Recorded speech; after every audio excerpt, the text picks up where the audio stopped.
Ahoj, zdravím všechny, kteří máte zájem o znakování s dětmi.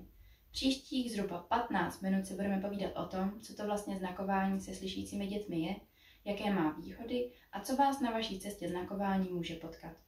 Doufám, že vám zodpovím alespoň nějaké vaše otázky a pomůžu vám rozhodnout se, jestli je znakování vhodné i pro vás a vaše dítko. Kubíku, chceš něco postavit? A co si postavíme? Zmrzku? No tak postavíme zmrzku.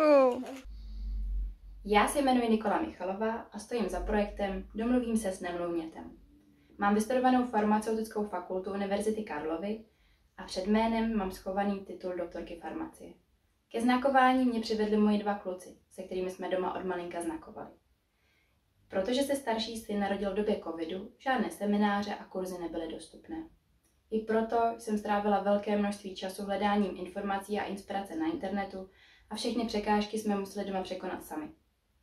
Rozhodla jsem se vytvořit tento projekt, abych mohla rodičům ušetřit jejich už tak dost drahocenný čas. Co se to děje, Kubíku? Prší!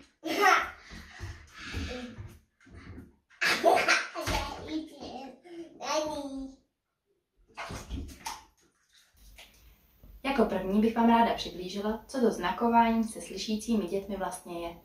Představte si jakékoliv dítě a zeptejte se ho, jak je velké. Pokud už to zná, pravděpodobně předvede všeobecně známý znak, tedy znak velký. 3, 2, 1, Kubo. Velký! A podobné je to i u znakování.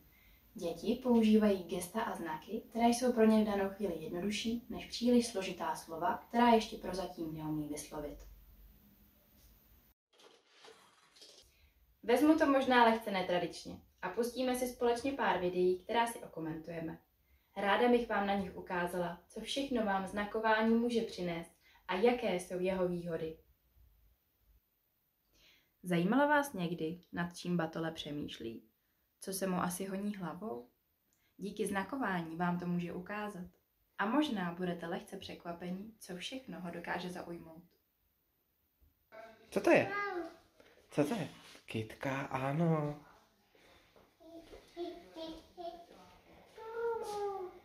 Ty jsi sloník? Jo. No počkej, protože to bylo ten... Co to je? Velký balónek?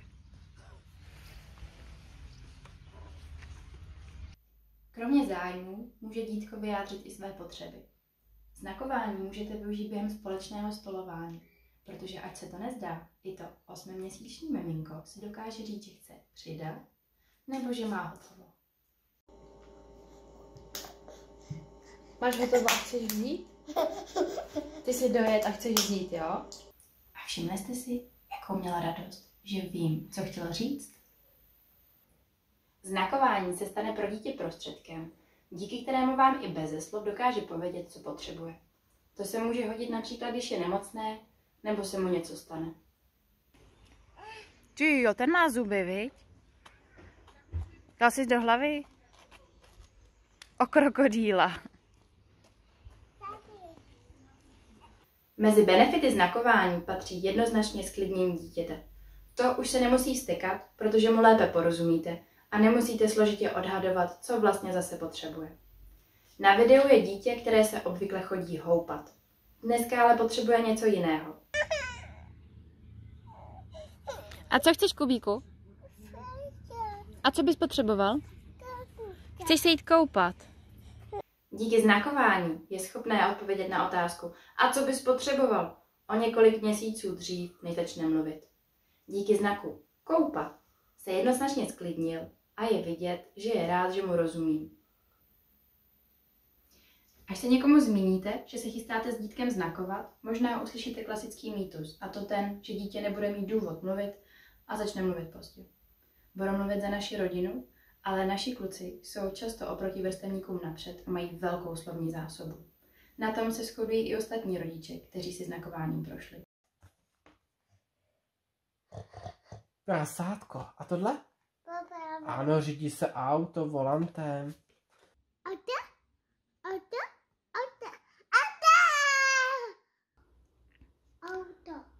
Auto.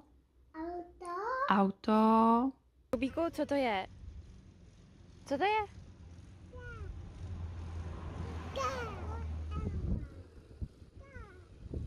It's a car? Děti se učí mluvit zcela přirozeně. A pokud mají doma dostatečně rozvíjející prostředí, i studie potvrzují, že znakování nemůže opozdit vývoj jejich řeči. Jen si to představte. Děti mají pořád plné ruce hraček. I oni se musí naučit mluvit. Pokud doma máte bilingvní prostředí, a nebo jen využíváte situační bilingvismus a jiný jazyk učíte dítě doma sami, i pro vás je znakování vhodné. Mami. Ano? To je datel.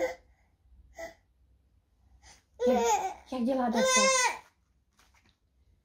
In English?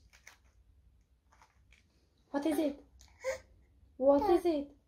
Yes! Ah, good job. What is it?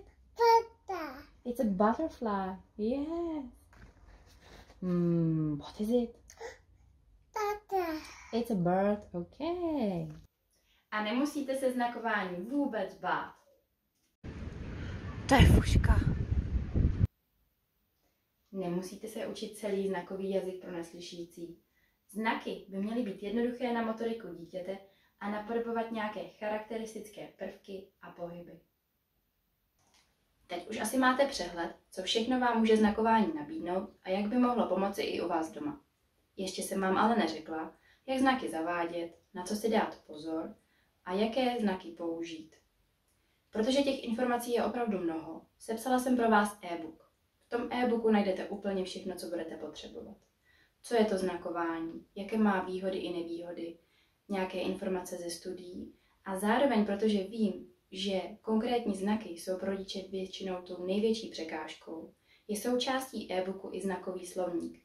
Tento slovník má více jak 100 znaků, které jsou jednoduché na motoriku dítěte a jsou jednoduché k zapamatování. Ke znakování tak už nebudete potřebovat vůbec nic navíc. Znakování je vhodné pro všechny děti, které ještě nemluví. Začít můžete s dítětem, kterému jsou 4 měsíce, rok, anebo zavést pár znaků i dítěti, kterému je rok a půl. Nikdy není pozdě na to začít se znakováním a rozšířit svému dítěti jeho slovní zásobu, budovat si s ním ještě silnější pouto a posílit jeho sebevědomí. Věřím, že znakování má toho tolik co nabídnout, tak do toho pojďte se mnou a projektem Domluvím se s nemluvnětem. A co je tohleto? Ryba. A ukážeš mi žábu, Kubo? Kde pak je žabička? Žába. A jak dělá žába? Kvak, kvak, kvak, kvak. A najdeš mi hada? A jak dělá had? Ano. A jak dělá ptáček? Jak dělá ptáček? Píp, píp, píp, píp, píp, píp. Ano.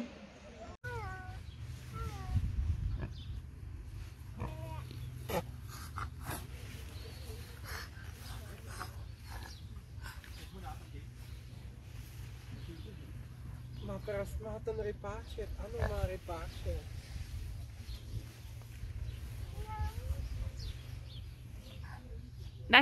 Dáš prasátku dobrotu? Prasátko udělá ham.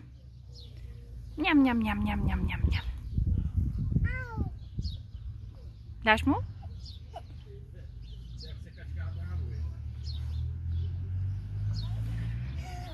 Hotovo? Dobře. Prasátko. A myslíš, že mu to chutnala ta tráva? A jak dělá hasič? Plik, plik, plik, plik, plik. Oblikačky.